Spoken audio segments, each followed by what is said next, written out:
Happy Sunday, October 17th. I don't know how it got to be October already, and it's almost Halloween. Hope that you had an amazing weekend. I'm Haley Gray. I'm the group owner in the Women's Entrepreneur Network. Let's talk about challenging yourself in your life, in your business tonight.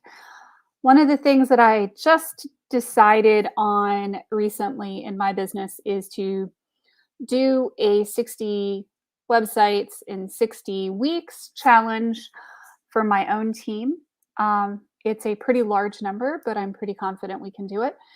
And the reason I'm a big believer in using challenges is because, honestly, if you push yourself and you got it, then you did amazing things. If you push yourself and you almost get it, you still have more than you had before. Now, what makes a really, really good challenge? So let me know if you have challenged yourself to do anything in your life or your business recently. So, what I think makes a really good challenge is something that is specific, it's measurable, it's realistic, it's attainable. I know that we can do it if we put our minds to it. I know that we can do it if we're consistent. I'm time bounding it. I'm giving my team enough time to do it. I'm giving myself enough time to do it. All the things are super duper, loop-de-looper, alley-ooper important. And making sure that it is, something that is a little bit of a stretch, but it's not a completely unrealistic stretch. So I see a lot of people who will set themselves up to challenge themselves to do something. And a lot of times those goals or those challenges are completely unrealistic. They're too difficult, they're too hard, they're too far out there.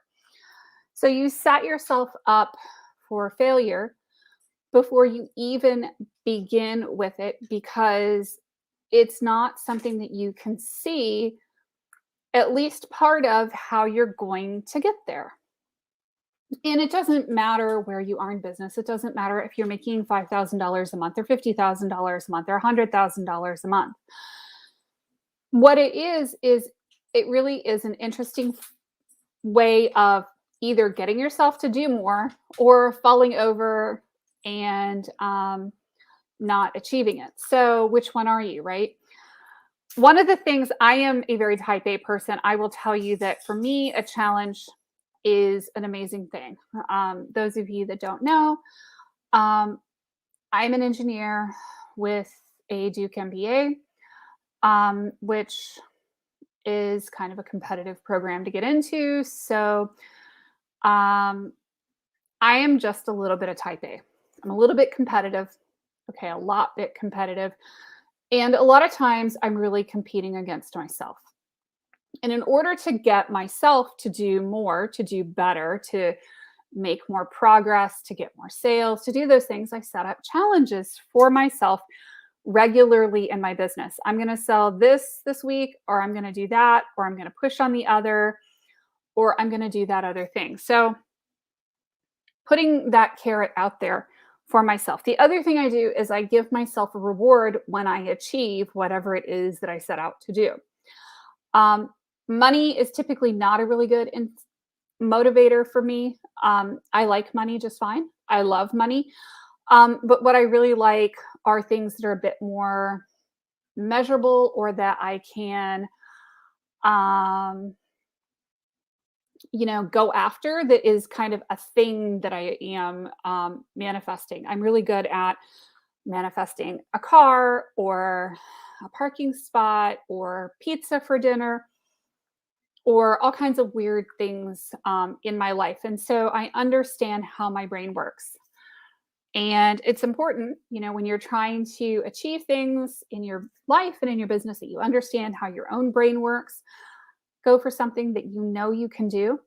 Maybe even something that sounds ridiculously easy. You're like, oh, that's just too easy for me to do it. I challenged a friend of mine this month to sell 100 bars of soap.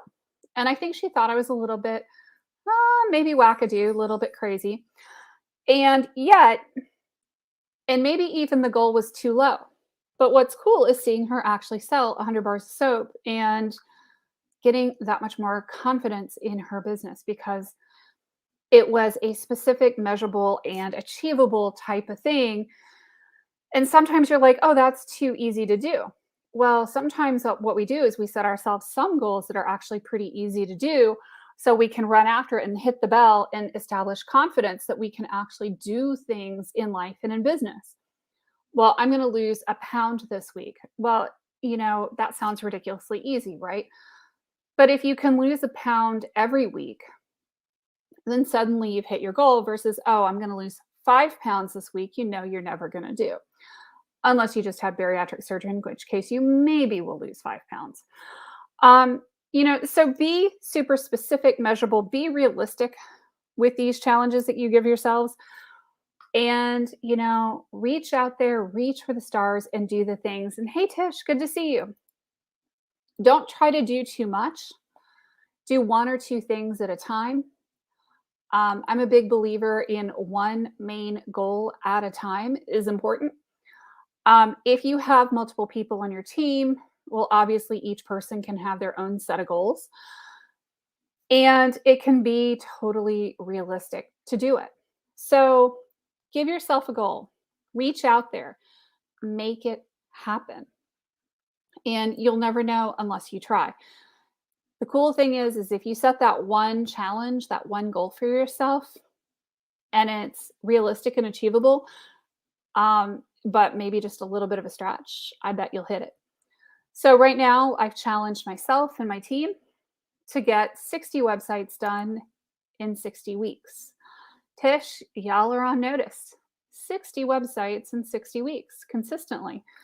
How are we going to do it? So I'm going to ask my team for help because I know I can't do 60 in 60 weeks by myself.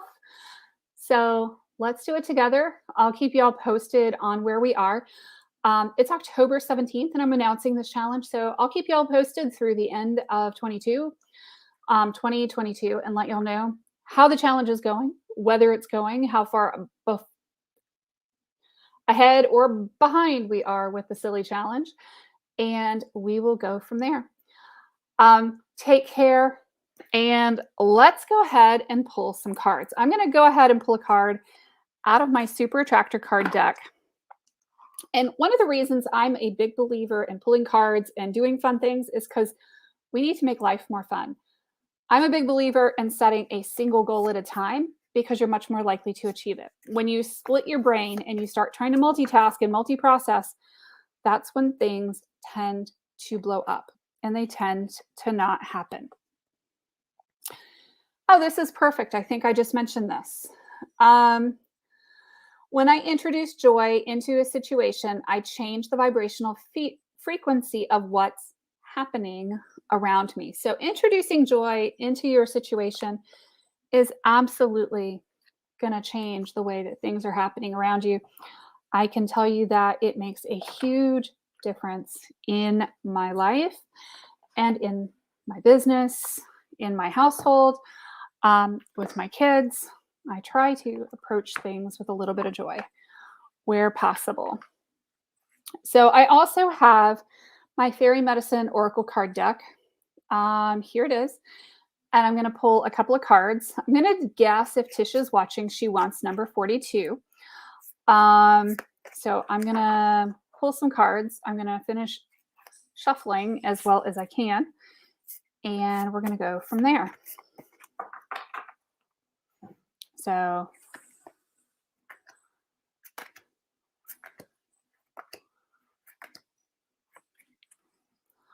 okay. And we have a request for top as well. I will get top in just a minute. This one is 42, magical proposal. A proposal is about to happen in love or in business. It's time for a deeper commitment. Love is in the air. When this card appears in your reading, you can expect to receive a magical proposal from someone soon, whether it's romantic or in the form of a job or business opportunity. When you receive this offer, be sure to listen to your heart. Give yourself permission to go for what excites your spirit and know that it's safe and healthy for you to make this commitment. On the other hand, this card may also indicate that you are thinking about initiating a new level of commitment in a relationship, career, or even to your spiritual path. The fairies are here to remind you that by saying yes to what's important to you, you're telling the universe that you're ready to receive what your heart desires. You are setting the process in motion and creating momentum towards your dreams. When you make this move, the universe moves with you and supports what you're putting energy into. Finally, embracing this new opportunity may also mean closing a door to something that's no longer aligned for you.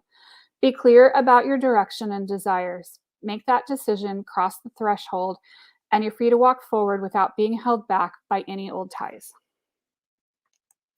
So that one was for you, darling Tish. That one was for you. If you guys would like me to pull cards, let me know. I am more than happy to pull cards for y'all. I have a request for top. So I am going to pull the top one. And here it is. So there you go. Top, here we are. Love healing. Allow your heart to heal. As you open to love, your desires manifest more easily. If this card has appeared in your reading, the fairies are asking you to have a closer look at your relationship to love. How you view and relate to love has a great impact on how you manifest your desires into physical form. When you are open to love, the barriers between you and your dreams dissolve and you can receive them into your reality with more ease. Love also helps you be more clear about what you want because it changes your perspective on what's truly important in your life. This is a key to a clean, focused manifesting process. When you fear love or perceive it as something it's not, you push away your desires. At times, you may even feel drawn to things that don't serve you, or you may feel tempted to sacrifice your own well being in order to get love from others. But that isn't real love. Stop playing small to be accepted. See yourself as worthy and deserving of love because you are. Let your guide be on your manifesting journey. Let love be your guide on your manifesting journey, and you'll find your heart's desires come to you faster and much more effortlessly. So there y'all go. If we have any other requests for card pull, I will be happy to do that. And we will go from here. So hope you guys have a ton of blessings and take care. Have an awesome night. We will talk soon. Bye-bye.